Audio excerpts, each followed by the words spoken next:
All right, hello everybody, and welcome to the quarterfinals round of the Go Mode Podcast Mentor Tournament Overworld Glitches, the quarterfinals round of bracket. So we're down to the final four. This is the first match of a best of three between our runners Schulzer and one of the hosts of the Go Mode podcast himself, Daaanty. So this is a highly anticipated match. And I'm here for you today on commentary. I am Krelbel, and I'm joined by my co-commentator, Zeke Highwind. Zeke, how are you doing today? Doing well, Krelbel. We've got a fun match. Oh yeah, I've been looking forward to this one for a while. Now, Schulzer and Daaanty, they went up against each other in the very first round of the Swiss stage of this tournament. One of the earliest matches that happened in this tournament, and Schulzer actually beat Daaanty by, if I remember correctly, about 5 minutes. And but Daaanty had about 25 more checks. So Daanty's execution in this format is very formidable. I think this is a very exciting race. And now this is a vodcast of a race that happened about 6 hours ago today, but we will be providing a commentary for you live, and on the stream we have images of the runner's own trackers. So we don't have a tracker for you today, it looks like we're getting started.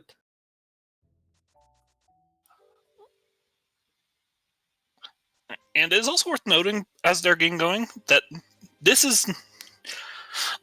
Well, they didn't play in the semifinals of it. Over on the non-glitch stuff, racing, they've played each other. Their teams played each other in the invitational finals for the league. Oh yeah, it's it's fun that we kind of have. Similar to how we had an open one for the other semifinal match, and we have a sword at Bonkrocks. A sword on Bonkrocks. So this is randomized swords. But with a sword on Bonkrocks, it's almost as if this is an assured sword race. Very early sword. Now it's interesting that Schulzer started at Link's house, but chose to skip Link's chest. So it'll be interesting to see how long until we get a check of that chest. And what we saw on Daanty's screen was a Death Mountain ascent, correct? Yep, Daaanty gave a flawless execution of what's called the new DMA, and that is where you just do a quick little clip into the ledge, and then a screen wrap and a hop down, and it's a way to wrap the screen and get into the old man cave without needing the gloves. So nice little sequence break, very very common in this format, especially with that early sword. And yeah, the opener of these races often has a lot of rapid fire glitches to keep up with. So as I was explaining that, Daaanty showed us a Death Mountain descent down to the graveyard ledge. Nice little clip into the wall there, and then jump down, and you're right on graveyard ledge. Little soft luck potential on that, but Daaanty evaded that nicely. Kind of the standard, what's referred to as the graveyard rush opener. And this is useful because graveyard ledge has 4 bombs in that under those pots. Yep. It's very nice to have that early. And Schulzer, meanwhile, doing what I think is a little more common for the randomized sword format. Schulzer is going to skipping the Death Mountain ascent and going to Kakariko. There are a lot of checks in the Kakariko area, and you can go directly to the desert from Kakariko. So. Yep, and it's worth noting that Schulzer picked up the bottle and powder in where was it? In the back of Sahasral's closet. So that makes the Kakariko check a little bit more convenient, especially if he finds early magic, although that's usually pretty unlikely. Meanwhile, Daaanty is continuing to abuse the fact that we have diagonal walls that mean basically nothing when you're moving fast. Yep. Nice. Walls in this format are often more of a suggestion or an easy obstacle to work around rather than a true barrier. So the Sphere 1 locations are very, very accessible. But Daanty's approach is a little bit uncommon just because of how risky it is. He's on green mail and 3 hearts, and you see just one more hit from any of those dead rocks would mean a very costly death. That's an ice rod. That is an ice rod, which may be required. Won't know until we get a Dark World map check. But you're already up here, and this clip is simple enough. Daaanty gets it without much trouble, and yeah, so that won't be hanging over his head in case Turtle Rock ends up being a crystal. And then you just clip through a wall and jump back to the ledge like normal. Oh yeah. Yeah, this is all very normal Overworld Glitches Death Mountain routing from Daaanty. Aside from the fact that it is a little more low percent than a lot of newer runners would be comfortable with. But with Daanty's execution, this is he's making it look easy. Yeah, Schulzer found a shovel. Yep, Schulzer found a shovel. That is fairly convenient to find here. I expect Schulzer will probably clip over into the desert area and then route the shovel check in shortly after that. But you never know. We've seen a lot of creative routing choices from runners in this tournament. So they might choose to skip it. You never know. Skipping the sauce or the sauce early check doesn't give the early bottle check advantage where we have a bottle on Death Mountain as well, but it's good to find every bottle, the first bottle you do every time. Yeah. The having a bottle before you go to Kakariko is just nice safety to avoid needing to potentially isolate that sick kid check, which can be pretty annoying to get back to. And Daaanty, of course, one of the most avid hoverers in this tournament. There, I wonder if there are any bomb jumps in this game that Daaanty wouldn't choose to hover instead. I mean, when you have the rhythm to do it, it's not a bad thing to do. Yep. It saves resources, and it's certainly stylish. Now, Daaanty did pick up the flippers in, I believe it was in Paradox Cave, but chose not to do the waterfall check there. An interesting choice.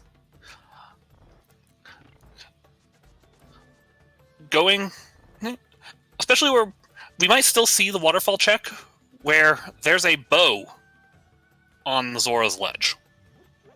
Yeah, that is great to find. Very convenient since Daaanty already has the flippers. But even without the flippers, that is in logic in this format because Overworld Glitches may expect you to water walk over there and clip into the wall to access that item.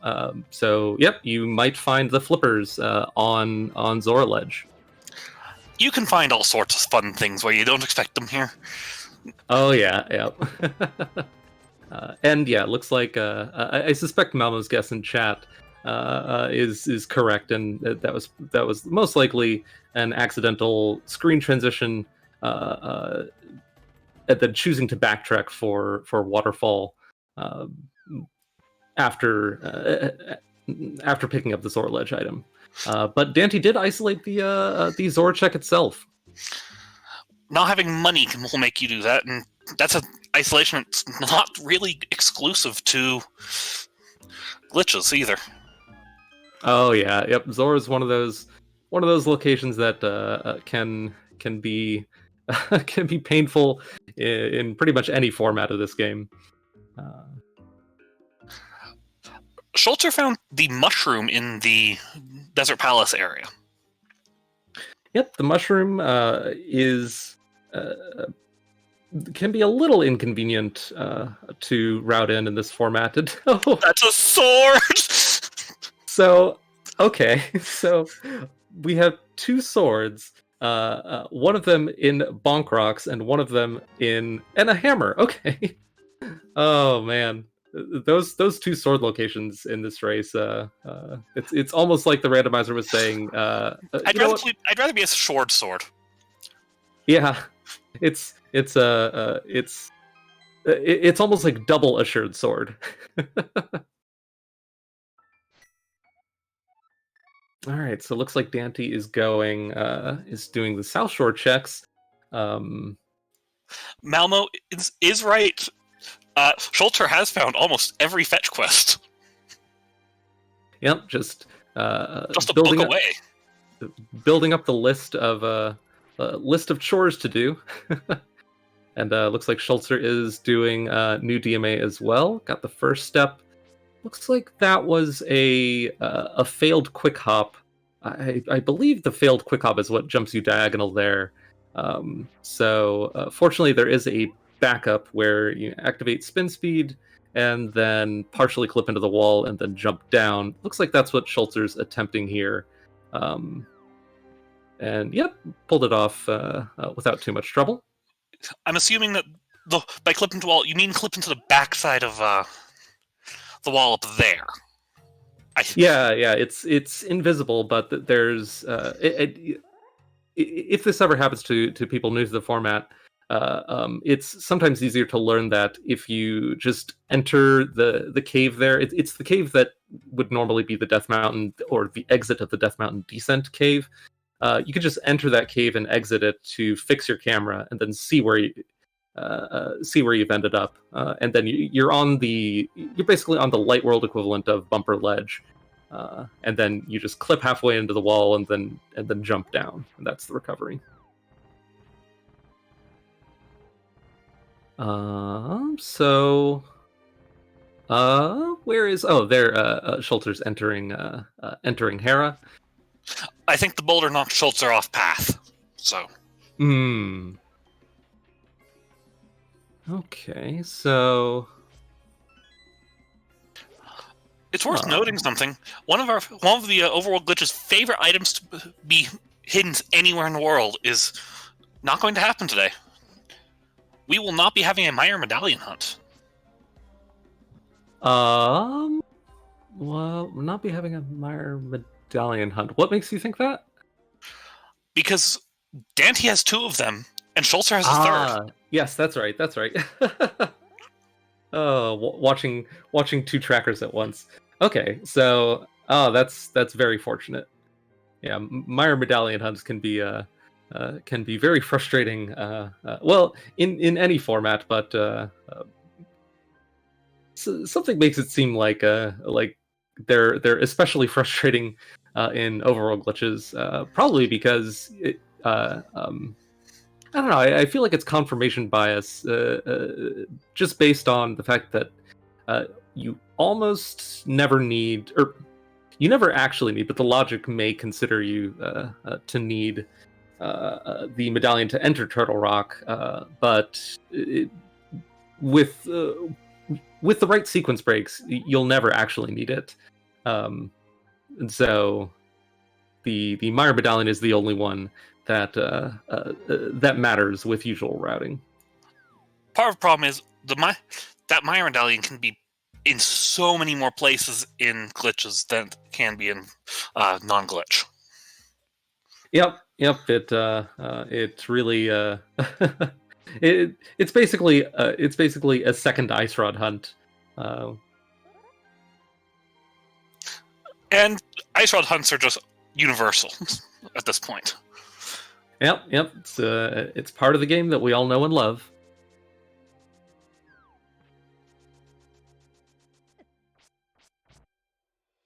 All right, so a little bit of retracing each other's steps here. Schulzer saw that ice rod, making the same decision that Daaanty did. Looks like he's clipping up on the wrong bump for. Oh, actually, I'm not sure if teleporting on this bump works. Looks like he's having a little bit of trouble with it, so I suspect it doesn't, but we'll see. I'm personally one of the racers in this tournament. I had never played this format before this tournament started, so I've learned a lot, but there's still a lot more unusual setups that are new to me. Looks like Schulzer. It looks like Schulzer changed his mind about the upper bump and moved down to the one that I'm more familiar with. Daaanty, meanwhile, taking the unusual path, taking the normal path through race game instead of the non-standard up teleport to get there. And Schulzer having a little bit of trouble with this clip onto the floating island. This is a little bit scary because if Schulzer goes through that upward screen transition, which he's kind of dancing around there, that can very easily hardlock you.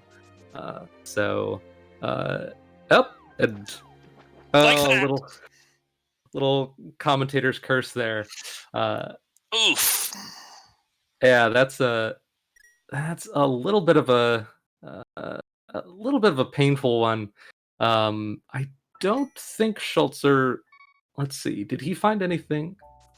No, he didn't find anything. He'll have to go back eventually, but he does pick up the Master Sword out of the Link's house check. Yep. That's good to find. Yeah, we'll unless he finds the flute and the flute and activates it, we'll probably see another kind of a repeat of what Schulzer did earlier, leading up to that hard lock. But he won't need to. He won't need to do. Well, I guess there weren't that many item checks that he did on the way. Oh, there was Spectacle Rock, so it's not a total time loss, but it is. Yeah, that's a fairly costly one. It also kind of isolates the Paradox Cave checks, which we know have the flippers. Correct. And then we all, based on where he is, does Schulzer know the DMA over at the Zora, over by Zora? Yeah, I think the Zora DMA is one that that wasn't commonly taught for this by mentors in this tournament. So I suspect I suspect neither of our racers today know that particular DMA. What I'm curious about is if Schulzer knows the clip that I was mentioning earlier to pick up the Zora Ledge item, because we know that's the bow, and Daaanty was able to access it with the flippers, but since Schulzer doesn't have them, if he doesn't know that clip, then that could be a fairly isolated item. However, he will be able to check Zora, so it's not a complete loss. For those in chat, Malmo has stated that is the first non-flippers wrap hardlock. Oh wow! I remember when mentors were teaching that clip for this tourney. They did kind of stress the risk of that clip. It was one of the, whenever we were learning any new trick, the risks associated with the glitch were emphasized. All right, so Daaanty has Darkworld access. He has a fairly good set of items. Darkworld access. Right, we Yep. have Darkworld access. It's called Death Yep. Mountain. Yep. You don't need very much to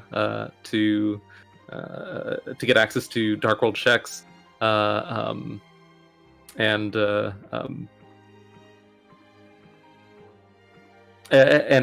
because Daaanty is a very lot of accomplished money, everybody. There's all the cash. Because Daaanty is very good at hovering, this check that he's doing now of heading over to Hookshot Cave early, even though he doesn't have the hookshot, it greatly increases the density of this area. All right, there's our map check. Looks like Pendant TR and Pendant TR and Pendant Mire. Yeah. Ooh, could have a caneless seed today. Pendants on. Wow. That means that those medallions we have could not be required. Yep.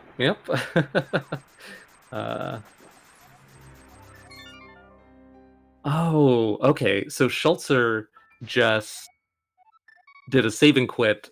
A save and quit after seeing the Zora item without clipping down to Zora Ledge to pick up the bow.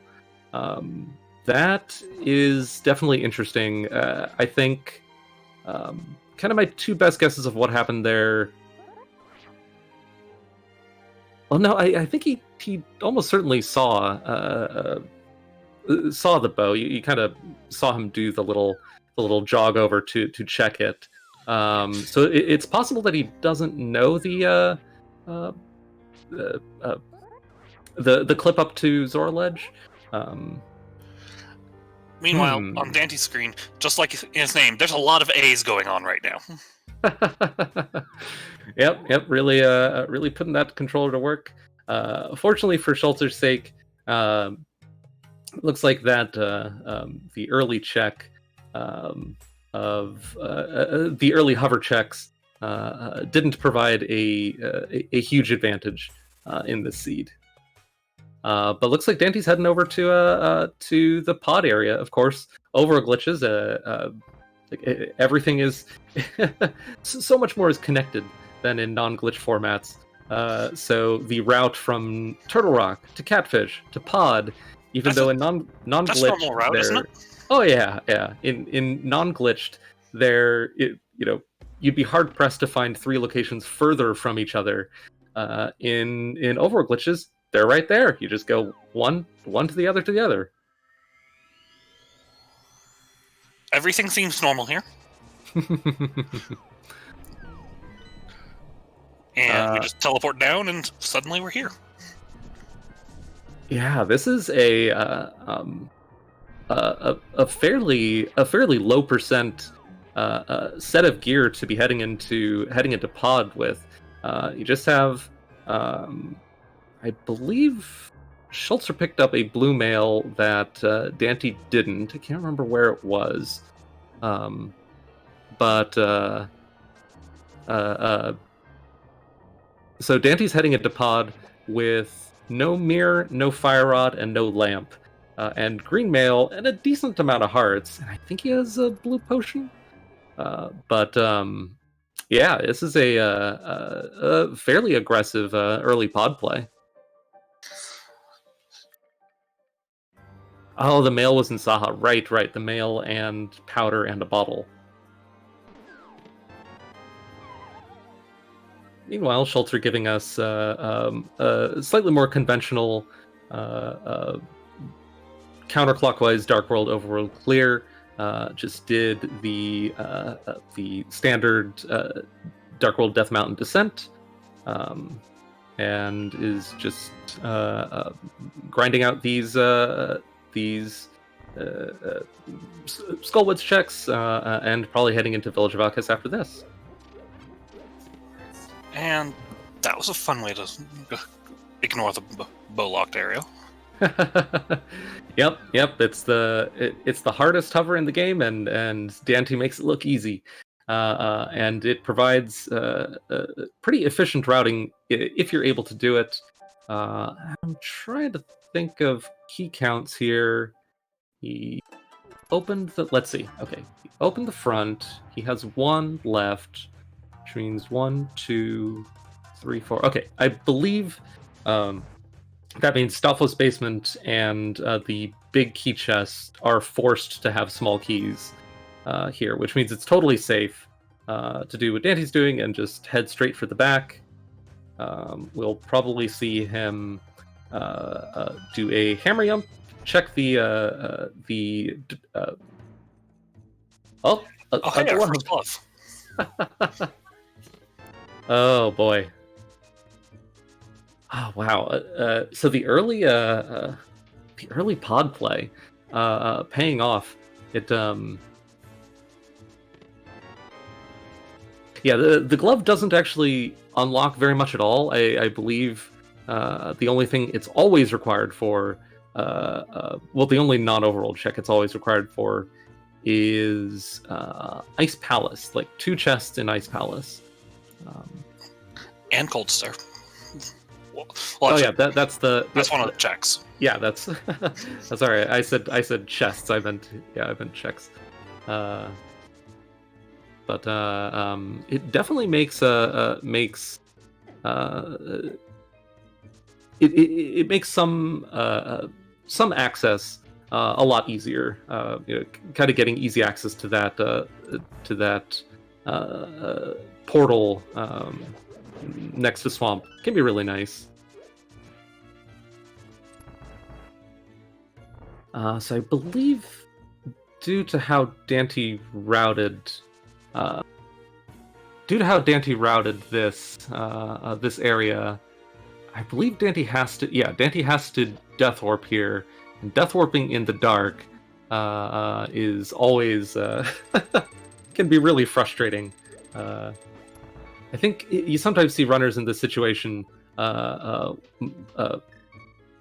will sometimes rush the boss specifically to avoid needing to do this Death Warp.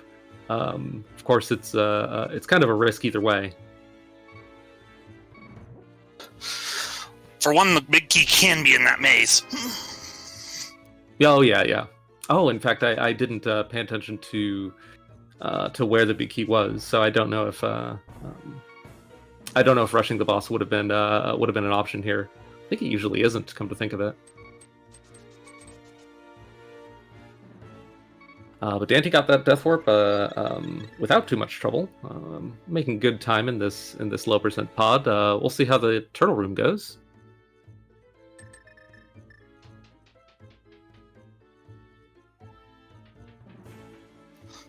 Turtle room in the dark is always fun. Oh yeah, yep. Yeah, I think if you know, or if people are kind of rock solid on their NMG execution, they can sometimes do the NMG strat in the dark, and if you get that execution, perfectly rock solid, then it can be trivial. But if you miss it even a little bit, that room can turn into an absolute nightmare. Although medallions are nice.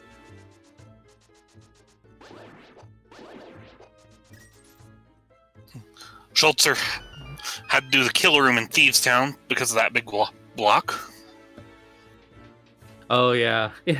Entering Thieves Town without a lift upgrade is something that you almost never see in non-glitch formats, but is quite common in both entrance rando and glitch formats, and that can often. I think every Overworld Glitches runner at some point gets bamboozled by that. You always see people walk up to it and grab it, and then like, wait a minute, why am I not lifting this? It's always a little funny. It's a muscle memory. You're so used to having a glove going into that room. Oh yeah. Yep. Daaanty has lost a turtle. Oh yeah, it's man, I hate this room so much. Oh, this room does not tend to be pleasant in the dark. Oh, But it looks like Daanty's found it, and oh, it's just a nightmare. Right. Oh, is that it? no, I can't tell because I don't have think sound. so. Yep. Okay. Yeah. Oh, there it is. Okay. Yeah, and he does still have that blue potion, so he's not in too much danger. Okay, good. Now he's in remembered too to much use danger. it. Yeah, got a little close, but yeah, that would have been a kind of catastrophic death. But managed to avoid it. Yeah, pretty lucrative pod play. You know, a little costly in time, but he got that glove. Got that glove for as a reward. We'll see what it leads to.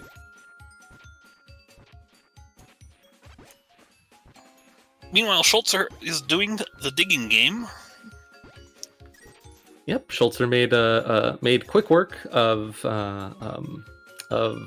the first part of Skull Woods. Got rewarded with a nice sword upgrade. So, and now it's time to go to Meyer.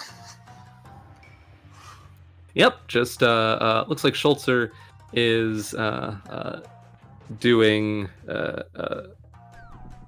a non-standard teleport way to get there, but it works just as well as the usual one. And Meyer Medallion. Well, I guess we already knew that well, at least that Daaanty had access to Meyer Medallion, whatever it was. But luckily, it's not quick. Yep. Well, I think neither of our runners want to head into Pendant Meyer. Daaanty taking that out of logic lift upgrade and doing the very common play of taking it immediately to the back of Escape. Well, means Escape won't be completely isolated at this point. Yeah. Now this is an interesting play from Daaanty here. Dante's heading into the front of Escape, and it's only 30 minutes into the race, and when you think about what else is open to Daaanty at this point, let's see. He hasn't done Thieves Town yet, or Village of Outcasts like that. Oh, hey, convenient item. I give yeah. a flute. Oh boy. That's convenience in this game mode. Yeah, and often, so flute is never required for anything in this game mode. Except by the fact we've already visited Meyer. Yep. But considering Schulzer found it, found it this early into the race, I think we might see it. We might see it activated before the end. Yeah, it's an interesting situation here where both of our runners are doing checks that most Overworld Glitches runners will usually do these checks. Will bundle these checks together with the mirror. The mirror allows you to clip into, or to use a misplaced mirror portal to get into Pyramid Fairy without needing the red crystals, and Pyramid Ledge and Uncle and Escape, and it's all really, really convenient. I wonder if Daanty's worried that Mirror is in Escape. Oh yeah, that's always a concern. What I'm a little surprised by. Oh, okay. Looks like hang on. Looks like Daaanty is setting up a Death Warp here. So probably intending to go to Dark Cross afterwards. Oh no! That The nightmare. Did Daaanty get the back of escape?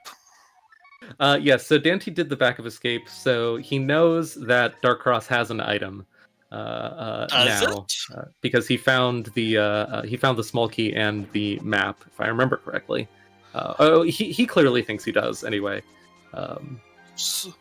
Because unless Daaanty used the small key from one of the guards. Oh, wait a minute, you're right. Wait. So we'll see. I didn't pay enough attention to whether he picked up the keys or not.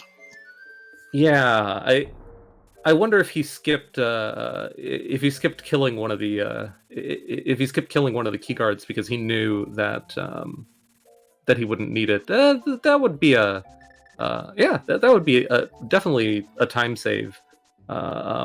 If that's how he chose to go about this. Schulzer is doing something that Okay, I've definitely done before. Okay. Sorry. Was that an item on Dark Cross? It was. So okay. Yeah, pretty heads up play. I figured with the runner of Daanty's caliber, it would be, but it was worth questioning. Yeah, definitely. If he had picked up picked up both of the guard small key drops, then yeah, that would have guaranteed that Dark Cross was a small key. But looks like he kept count correctly. Schulzer, meanwhile, did something that made a mistake that I've done before, which is you already have the hammer. You don't need to do that screen wrap to clip into Magic Bat. But that's one that's very, very easy to muscle memory. I believe, where was the book? Was the book on Magic Bat? Book might have been in Thieves Town area because I don't remember. And then Daanty's going to Eastern Palace. Interesting. A play for Pendant Eastern here. I'm a little curious why. Actually, I'm curious why neither of our runners has gone to Ganon's Tower here. Without the hook shot, the left side isn't in logic yet, but it's the bomb jumps are very easy. I'm certain from watching previous races from these runners, I'm certain both of them know it. Also, Daaanty can hover. And yeah, Daaanty can hover it anyway. Schulzer, what is Schulzer doing? Oh, this looks like a setup for a double water walk. Oh, because Schulzer hasn't been back to Paradox Cave yet. That's right. Okay. Wow, this is a rare sight in this format. We're seeing a double water walk setup, presumably to access the bow that Schulzer's already marked on his tracker.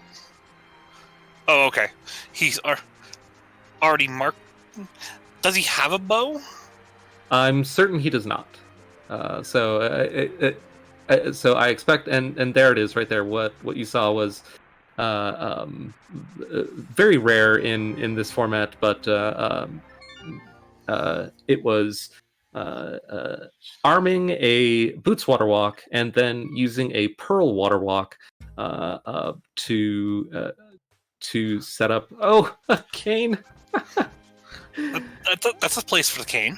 A cane in Pendant Eastern. Oh my goodness. So, wow. So the play for early pod led to the glove, and the early play to Pendant Eastern led to the cane, which might not be required for anything, depending on what's in Mire and Turtle Rock and the right side of GT. But wow, that'll be interesting to keep in mind. That's a normal way to get Spike Cave, wouldn't you agree? Oh yeah, perfectly. Nothing looks out of the ordinary to me. Yep.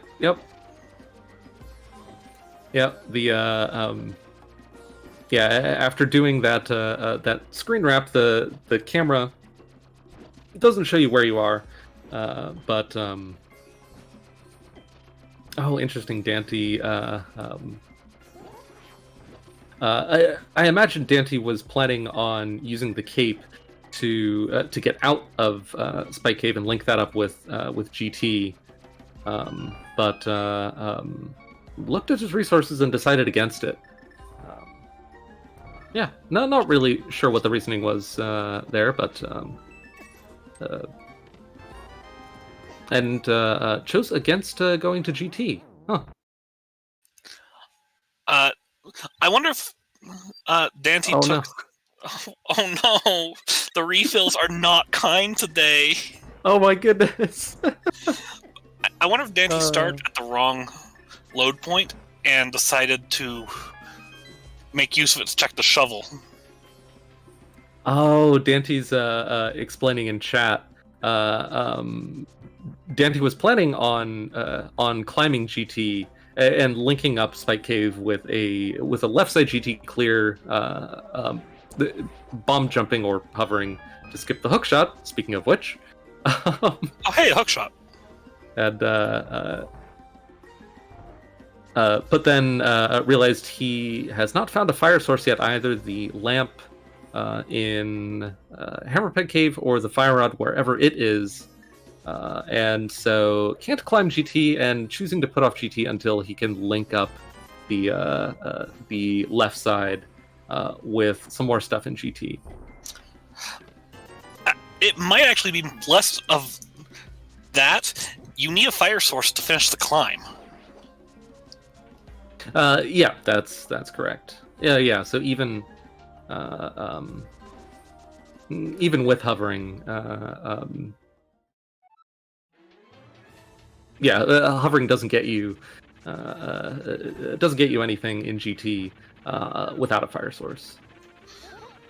Gatekeeper Moldorm doing his thing. Playing good defense. Oh, looks like Schulzer probably got a poke instead of a slash at some point there, putting Moldorm into enrage mode. But handled it smoothly. Unfortunately, Hera didn't have anything, and that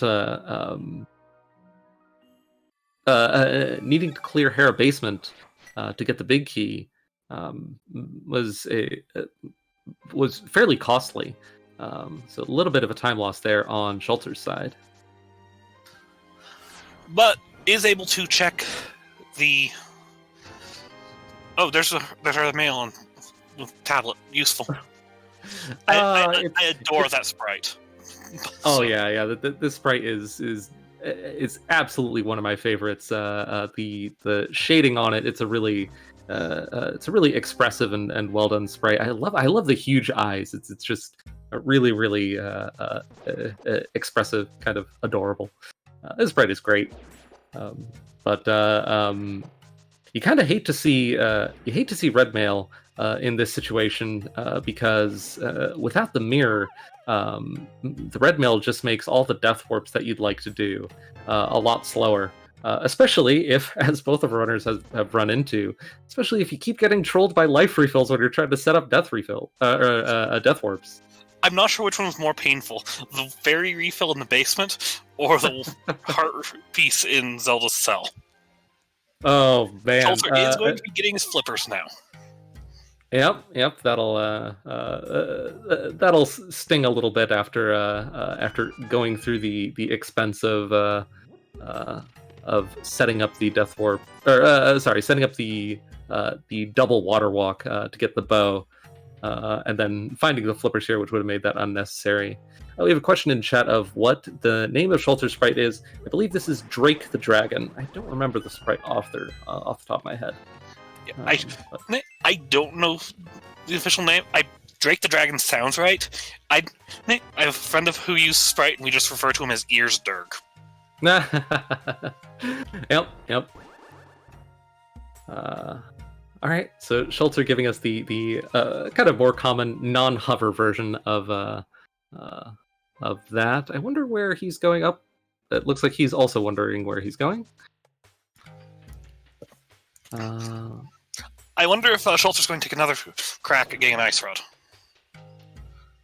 Well, he knows it's Pendant TR, so that would be a little surprising.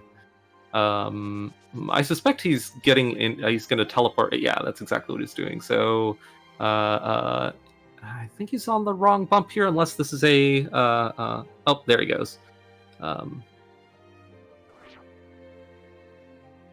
Oh, I think that was a little bit too high.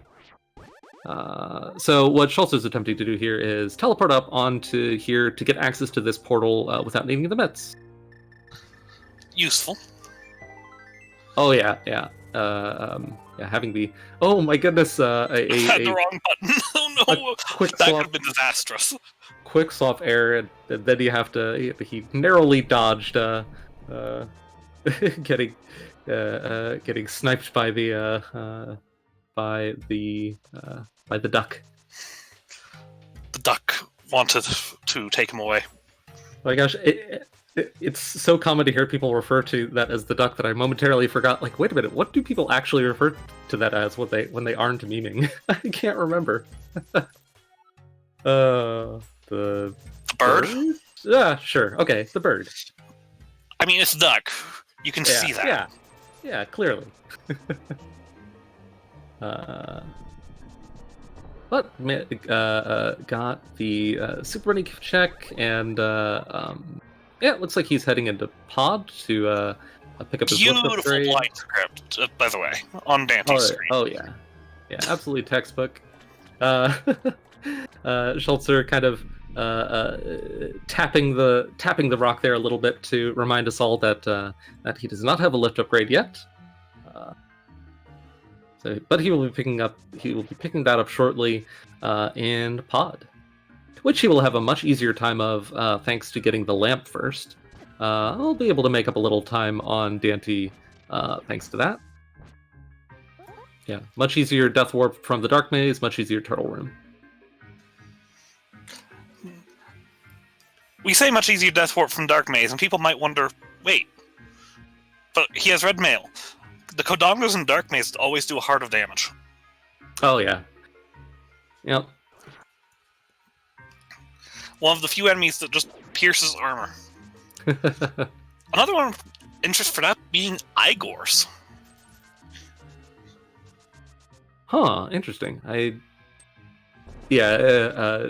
Remembering all the different damage tables in this game can sometimes be challenging. The one that surprises me and that actually I believe hurt Don Venier in a race yesterday is the Landmillas dealing a full heart of damage even on blue and red mail. That one can often catch you by surprise. Yeah, that one is an easy one to catch by surprise with. We'll probably be seeing a more traditional route through pod than hovering over to the right side. Yes, I believe Daaanty is the only one in this tournament that does the pod hover. But it it's a nice little time save if you can get it first try. But I don't think it often makes or breaks races. Now Daaanty, let's see, he did kind of counterclockwise Dark World loop here, with the flippers and hammer and lift upgrade and bombos. Ice Palace is fully in logic for Daaanty here. So, one thing that we avoid mentioning was the red crystals that would usually be used to get into Bomb Fairy. It's worth knowing that, for once in glitches, information about that tells us something. Because usually we can just ignore it because the mirror, unless the mirror's in there, we don't need to worry about. But because Swamp Palace is one of them, we know that the mirror can't be in there. That's correct. Yeah. So we're certain now that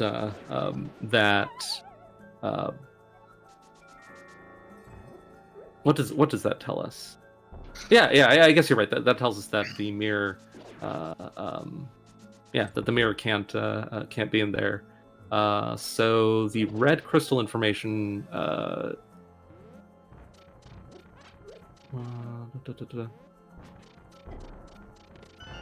I'm wondering if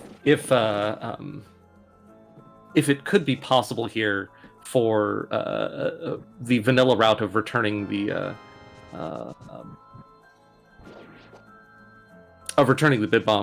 big bomb could possibly be required. I don't think it can. It in this situation can't be required because we need the mirror to get to Swamp Palace, and if we have the mirror, we'll just use the mirror on top of the mountain. Oh, right. Place the mirror portal. Yep. You're absolutely right. Hey, see, I'm I'm supposed to be the veteran of this format, and you're teaching me new things. So, 49 minutes. We have 2 crystals for Schulzer, and we get a glove. So things are still normal. Oh yeah, yep. Like you said, gloves don't give us too much of anything at all. Yeah, although in this seed, they usually don't give you much. In this seed, they were hard required for the hookshot in Checkerboard Cave. That's one of the few things it takes. Yep. So Daaanty here is it looks like he's setting up the Flippers wrap into Ice Palace, and now this is I believe this is one of the most complex glitches that the logic can absolutely require you to do, and looks like he's having a little bit of trouble setting it up. I believe he ended up pretty far too low on the ledge there. Managed to avoid a soft lock, so just gets to run around and try it again. Soft locking here would be disastrous for Daaanty, because Daaanty has not had a saving point in a while either. Unless it happened while I was watching Schulzer, which could have happened. But... Yeah, I'm pretty sure he did a save and quit right after picking up the lamp at Hammerpeg Cave to get back here. Oh right, the lamp Hammerpeg Cave. So it's not that disastrous. I forgot about the lamp. Yeah, but yeah, this is one of the clips with softlock potential. Daaanty is definitely taking his time with this one, and I wonder if this is some live. One of the things that is perfectly allowed and not that unheard of in this tournament is looking up resources online. There are some very, very good resources for anyone learning the format. I definitely still have them bookmarked myself. Resources to look up very, very detailed guides showing how to do each glitch that could be required in this format, and I suspect that's exactly what Daanty's doing here. Yeah, he's confirming in chat that that's what he's doing. And hey, you know what? It's obviously it's faster if you can do it without needing to look up a guide. But considering this can be logically required, it's very resourceful to do so. And so far, he's gotten it right.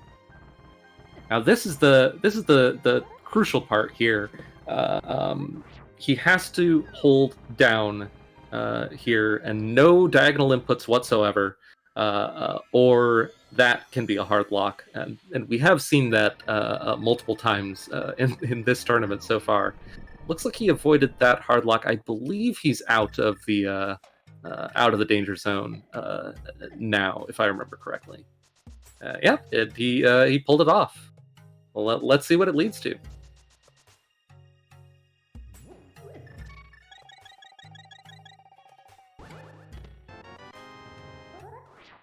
And where do you think Schulzer's headed after this?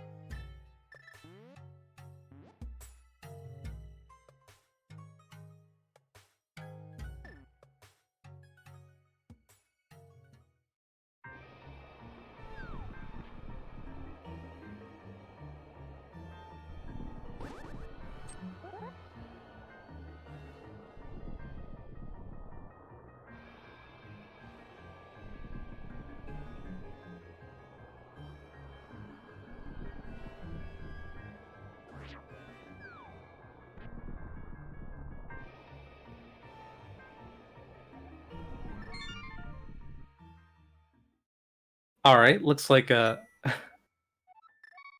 sorry, I might be having technical difficulties here. One moment.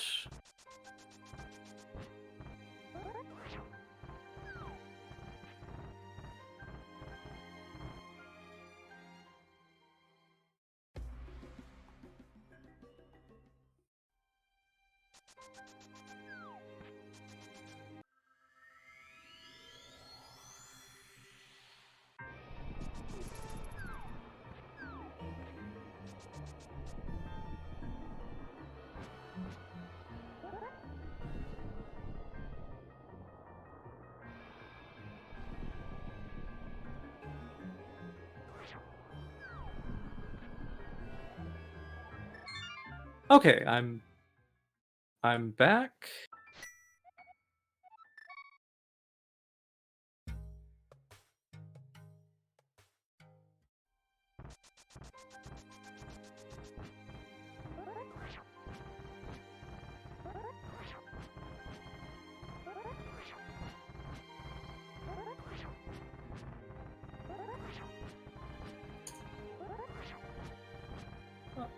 All right, so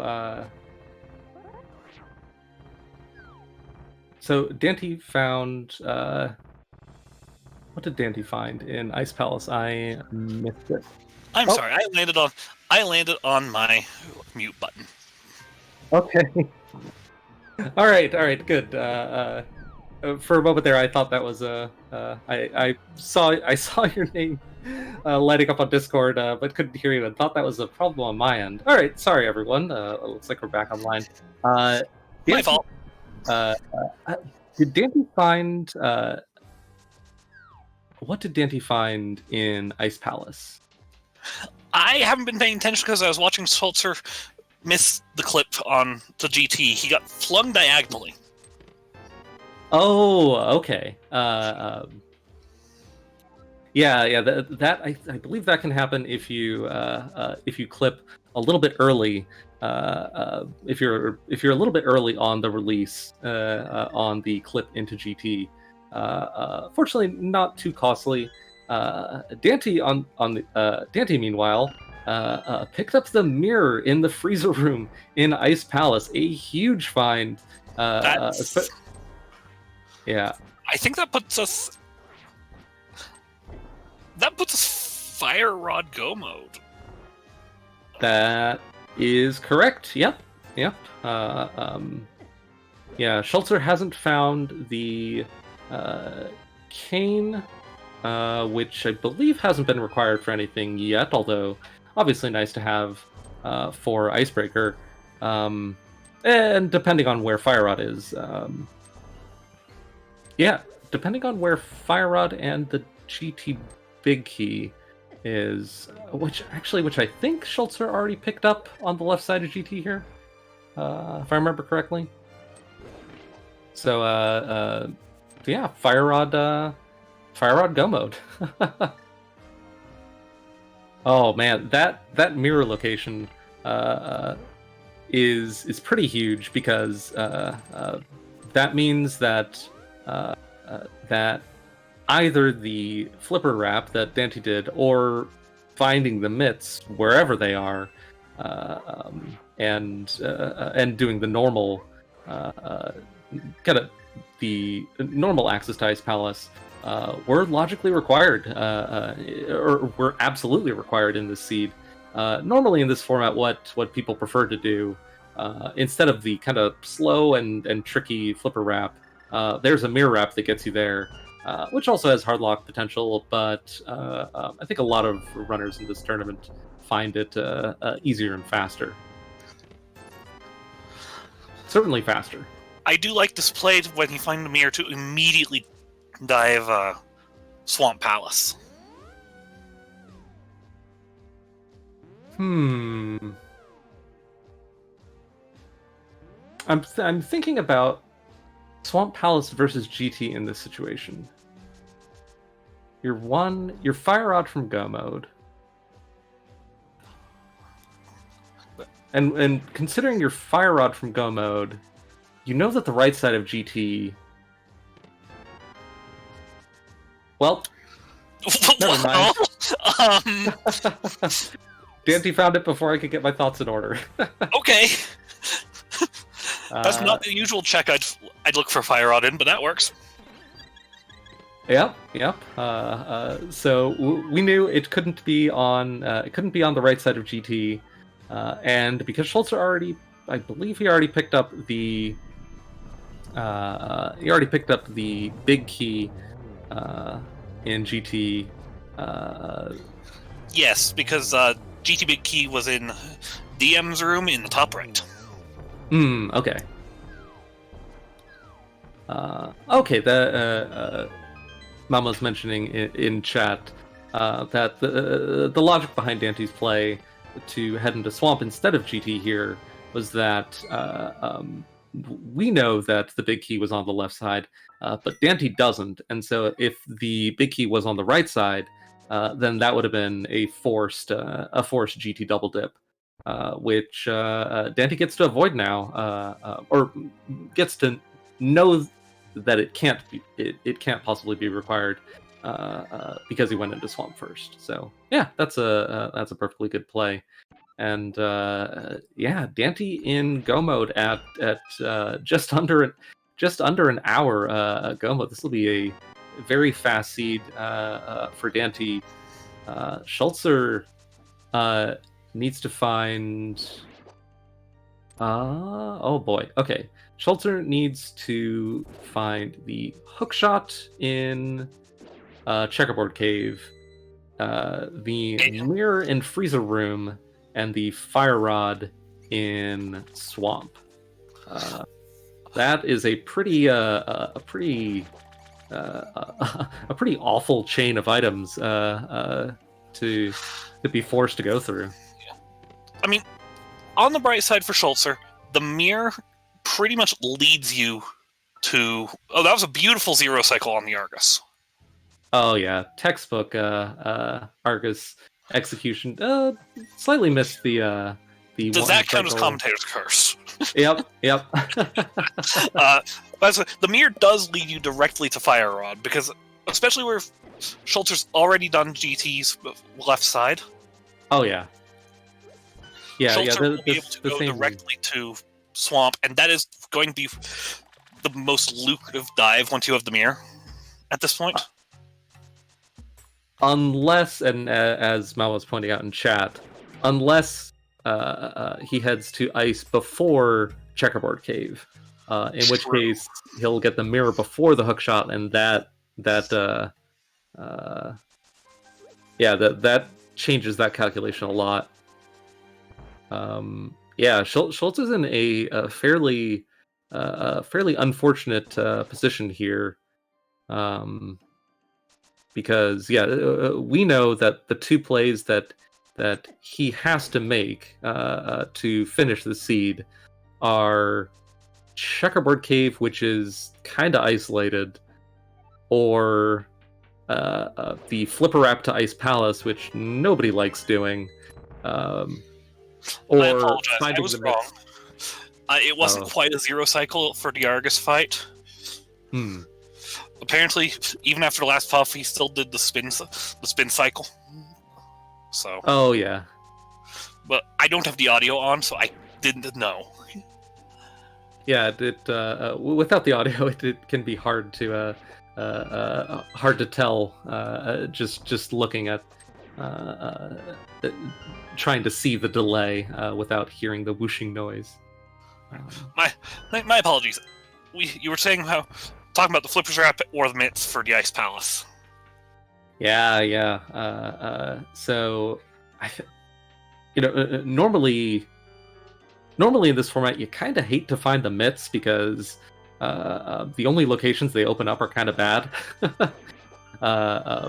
Or they're almost like fetch quest items, because they are logically required for all of the Smith chain, and they can be one of your logical requirements for Ice Palace. So you'd in a situation like this, you'd much rather find the mirror to have easy, fast access to Ice Palace instead of the mitts. Um, but because neither of the runners have found the mitts yet, it looks like the flipper trap is probably hard required for Ice Palace in this seed. Either hard required or essentially required due to the mitts being somewhere awful. Meanwhile, Daaanty will be going to Skullwoods next, as its next most convenient place to go. Yep. Daaanty looks like he's probably finishing off Skullwoods and then heading straight to GT, which he will be able to go mode. Luckily and then for Schulzer, right again. It does look like Schulzer is getting the hook shot. All right, that is well. That's it's obviously good that he's finding the hook shot here. We know that he does need it to finish the seed. However, because we know the other play he needs to do is the flipper wrap into Ice Palace, what route does finding the hookshot here lead you to? Does it make you more likely to go to Ice Palace, or does it make you more likely to go to oh man, maybe Hookshot another Caves in play for yeah. Oh boy. Oh, and I do like this combination of doing desert right from Hookshot Cave. Oh yeah. This is a very good use of somewhat uncommon down teleport from Checkerboard Cave. It's one that doesn't come up very often, so it's very resourceful of Schulzer to pull it off there.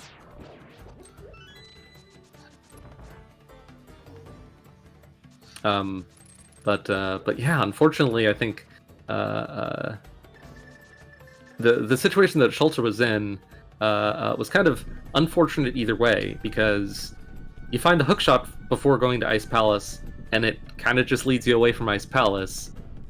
You find Ice Palace in the mirror before the hookshot, and it makes that play to Swamp for the Fire Rod less lucrative. So it's a fairly unfortunate situation. A little bit of a catch-22.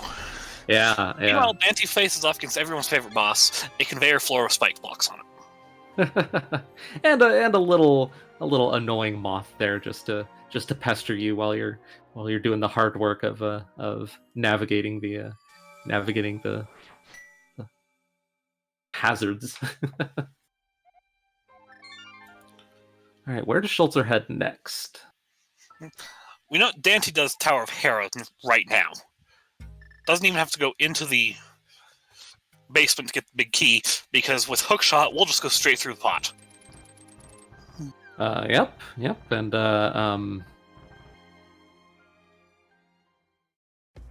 nice Daanty's. Oh, first try boots Herapot. Again, making it look easy.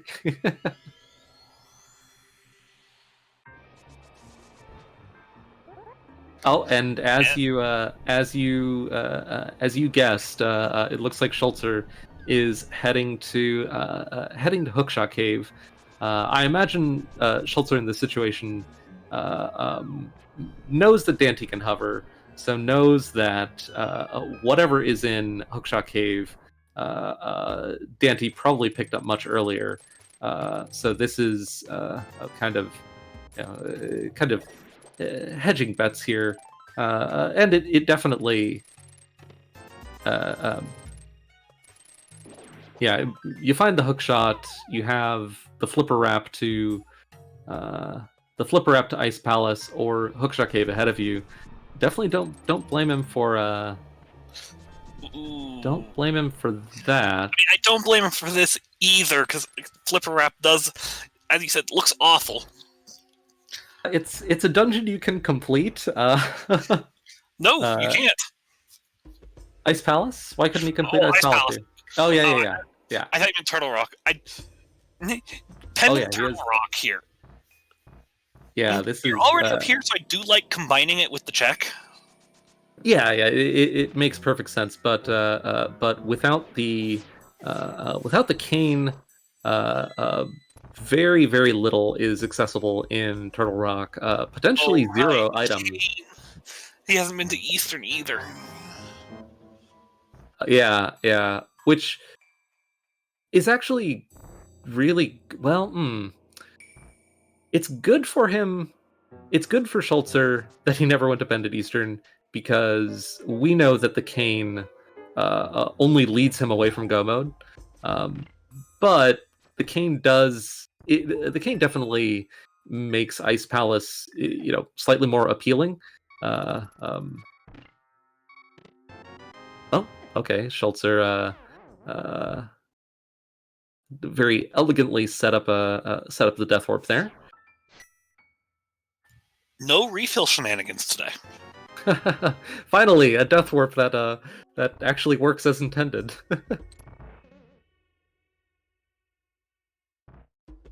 And he picked up the big key, which just draws him further into Crystal Roller Room.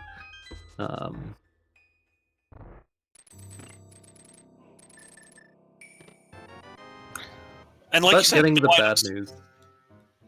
news. Let's see. We got a map. Yeah, you're right. We got a map, a compass, a key, and a big key, I think. Okay, so it looks like this has to be a play for the Flipper Trap. If I'm thinking through this, I'm trying to think of what else Schulzer has access to here, and I think that's pretty much the only thing in this area. So let's see how this Flipper Wrap goes for Schulzer. Let's see if he's more familiar with it than Daaanty was.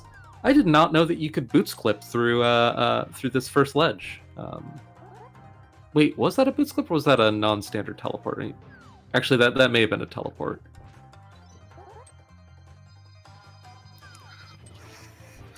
Oh, Half Magic was in GT too. I didn't notice that. Yeah, I guess that must have been on the way to the big key. This is unusual for OWG. We're getting the Ganon's Tower climb as our last dungeon.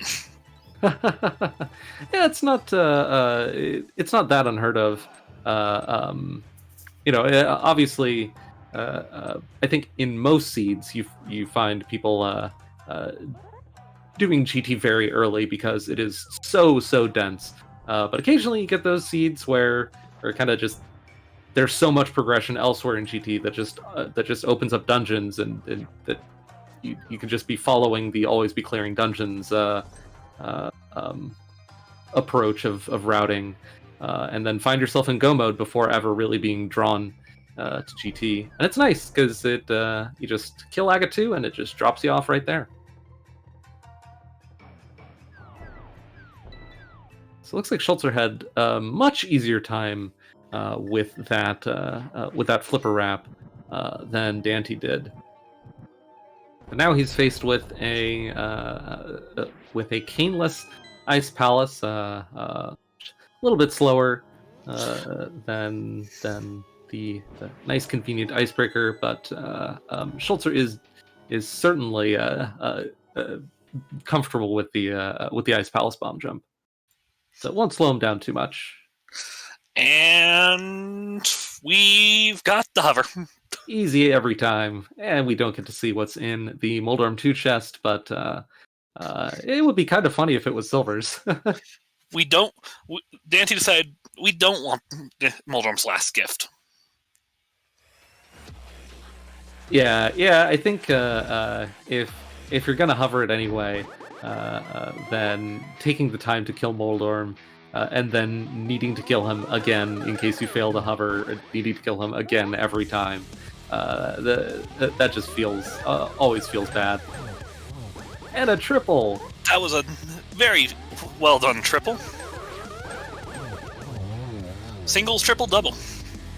Nice. Always nice. Very clean agonometry. Oh yeah.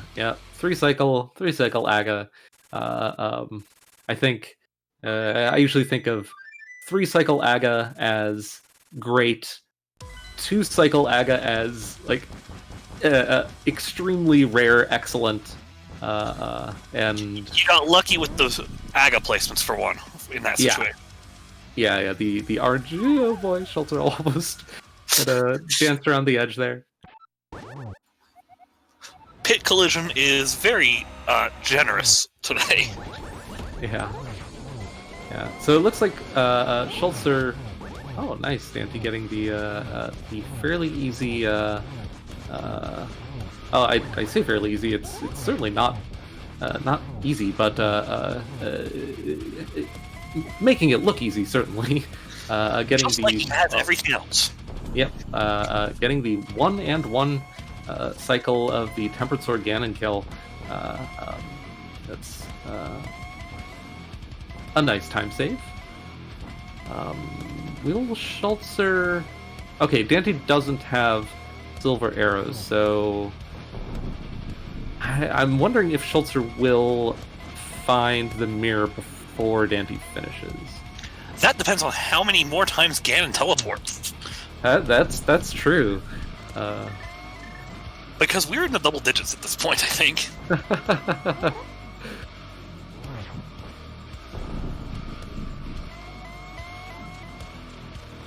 Did you find the arrows in Turtle Rock? Nope. And yeah, certainly. Whoa, the bat. Oh, that bat really got in the way of Torch Glitch there. That's irritating. It won't bother Daaanty though. Oh no.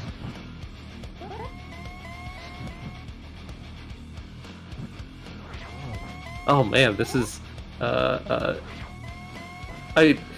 it's not going to be a close race, but it is going to be close to see whether Schulzer finds the mirror in Freezer Chest before Daaanty gets the dot done. Daaanty does realize he doesn't have any potions, so we'll have to switch to lamp strats. Yeah, I think with half magic, you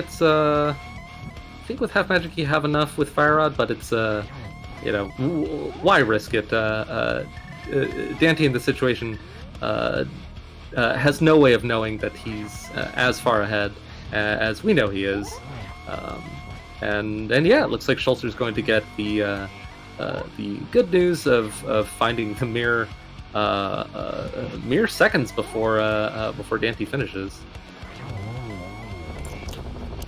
Yeah, Schulzer found the mirror at 11 hits in. Wow, yeah, right before the end.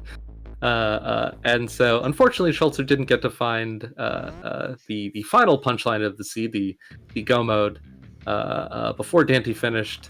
But we know that if the race did continue, Schulzer would have found it very shortly thereafter. But that is a win for Daaanty with... Oh shoot, do I still have the... No, not on this computer. I don't have the race time. The official... I don't have the official race time handy, but yeah, that gives Daaanty his first win of the best of 3 in quarterfinals. And that official race time .gg time was 1 hour, 16 minutes, and 59 seconds. An extremely fast seed, especially. Well, let's see. I guess nothing in any pendant dungeon was required, and in fact, the only thing in the pendant dungeon that we did get to see was the cane in Pendant Eastern, which purely served as a distraction. A little time save in ice and swamp. But it definitely served as something to try and lead you astray. But yeah, very fast seed. That kind of just the routing decisions that Schulzer made were I think reasonable throughout. It kind of the early hard lock on the floating island clip and not knowing the Zora ledge clip and needing to double water walk there, kind of as a consequence of that, kind of were early time losses on Schulzer's side that kind of threw him off a little bit, but and from chat today, Daaanty has told us that games 2 and 3 are on Saturday, starting at 2 o'clock in a double header if needed. Yep.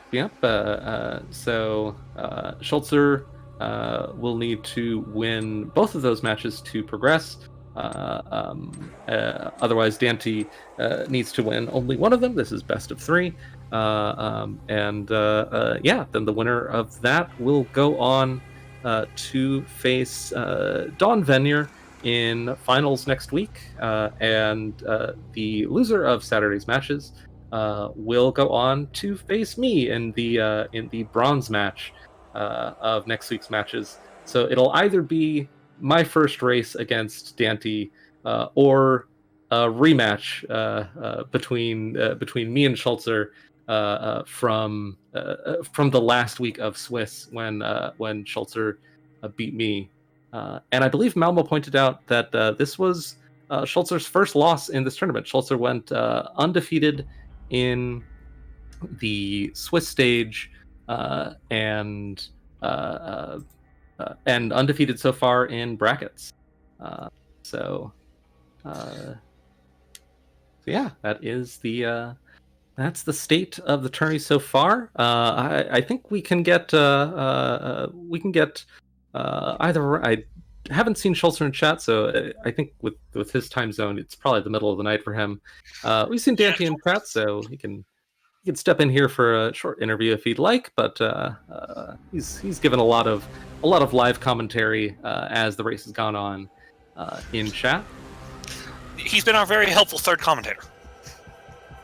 Yeah, it's always nice, kind of, for these vodcast races. It's nice seeing seeing the thought process of our runners as the race, or seeing what they were thinking while they were making their decisions throughout the race. It's always nice.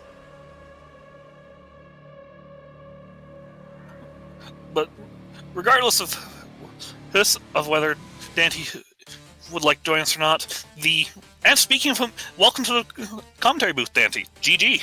GG.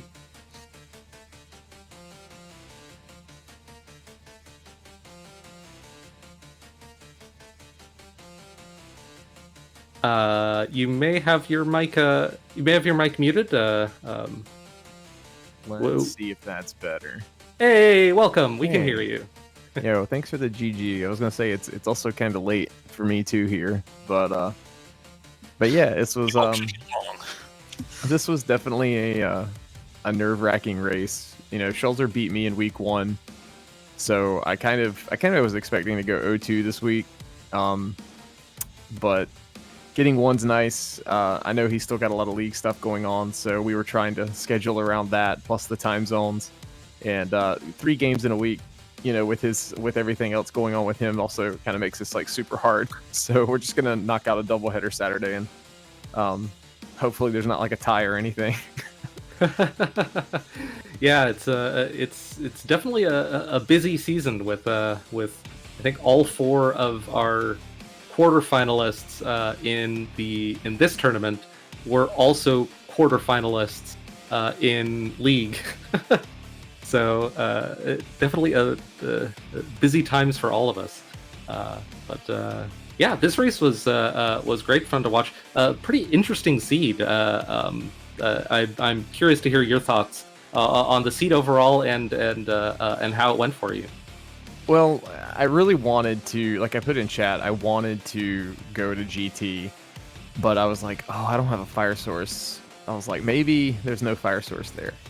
So I left. I was like, this feels bad. Like, I just felt behind at that point, but I always feel behind. And, I did, what did I do then? I think that was when I started the loop, but, or maybe I'd already done the loop. Either way, when I got to that Ice Palace part, I had to look that up. And I was like, this is the make or break moment, probably, because like I'm wasting so much time looking at this Google Doc and trying to make sure I'm on the right bump. I was thinking if nothing's here, I lose. I was like, if something's here, hopefully it's not like trash. And then mirror showed up, and I was like, well, I really need Fire Rod to be behind that mirror and not in GT. And then there was the Fire Rod, so I was like, okay, that's perfect. Let's go. We'll see what happens. But I kind of was expecting him to dot done. The Ganon fight was kind of a disaster, and when Ganon was exploding, I was like, all right, he's not done. Is he going to snipe me? Because, it was fairly easy, I think, to God route this if you kind of just stayed in dungeons for the most part. Like, you do the normal, like, overworld stuff at the start and then stay in dungeons, and you can pretty much get everything you need. Yeah, I don't think there were that many, like, out of the way, like terribly inconvenient overworld locations that this seed kind of forced you to go out of your way to get. Maybe except for the hook shot in Checkerboard Cave. I think that's the only one I can think of that could kind of throw you for a loop here. Not having the super inconvenient overworld locations required, and not having pendant dungeons required, certainly made this seed pretty swift. Gosh, look at that collection rate, 128. That's kind of as close to a jet seed as you can find in this format.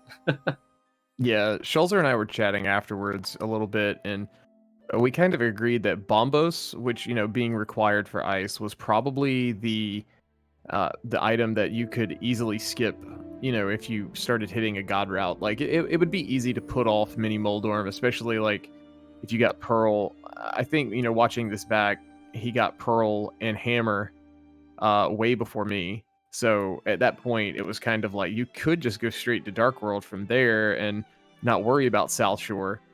But, I guess the bow is also a little elusive, but Bombos is kind of a, do you really need it? You don't until Fire Rod doesn't show up, so.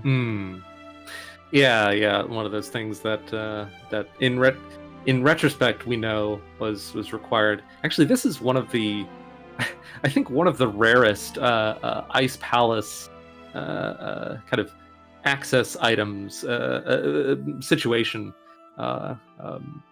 in this race.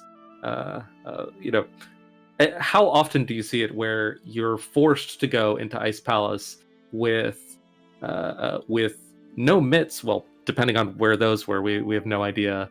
No mitts, no mirror, no Fire Rod, and unless you went into Pendant Eastern, which you did, no cane. Like, that is a pretty cruel set of items to be funneled into Ice Palace with.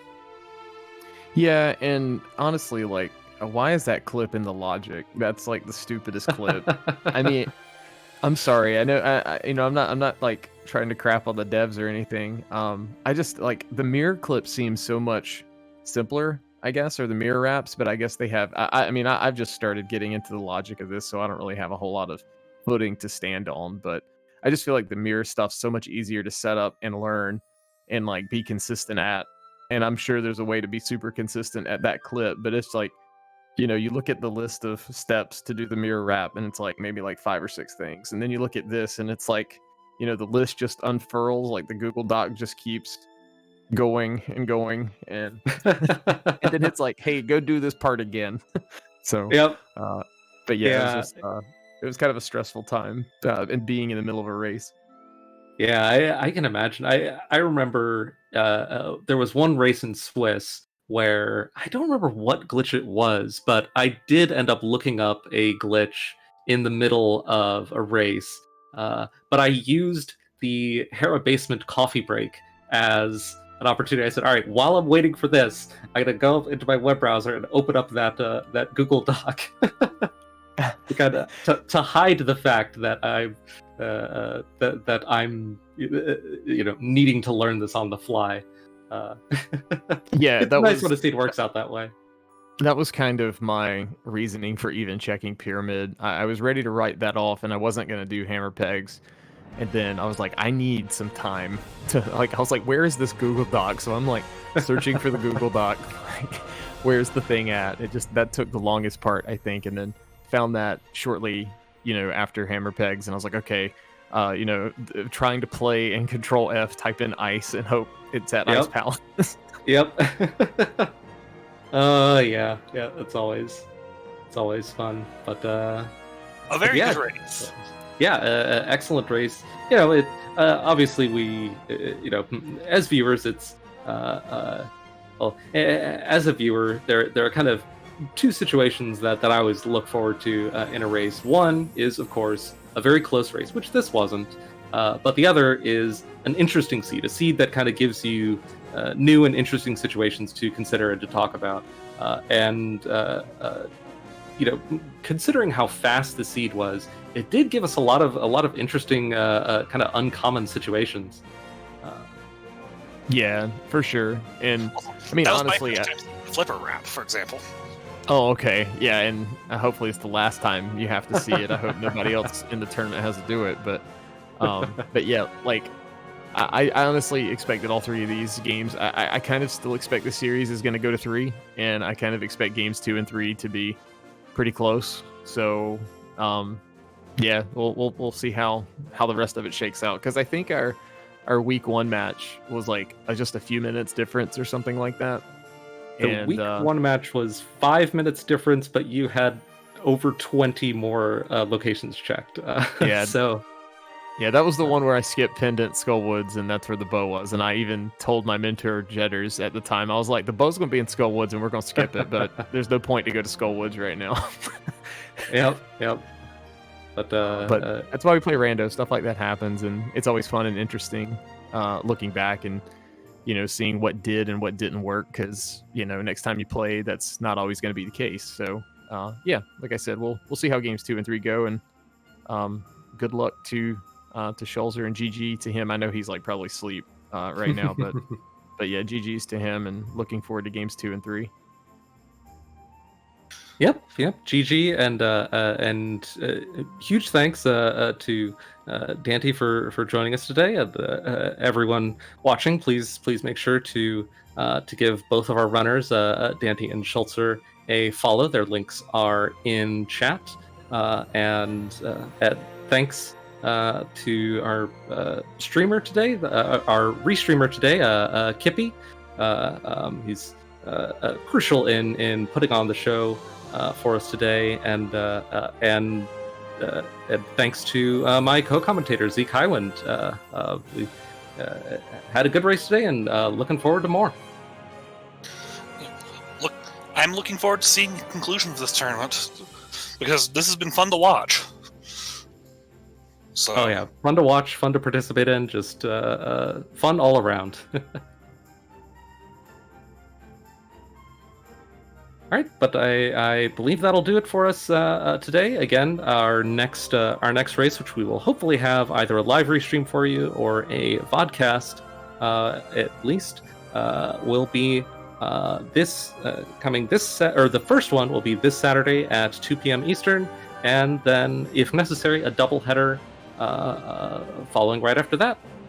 So thanks again, everyone, and see y'all next time. Have a good rest of your day.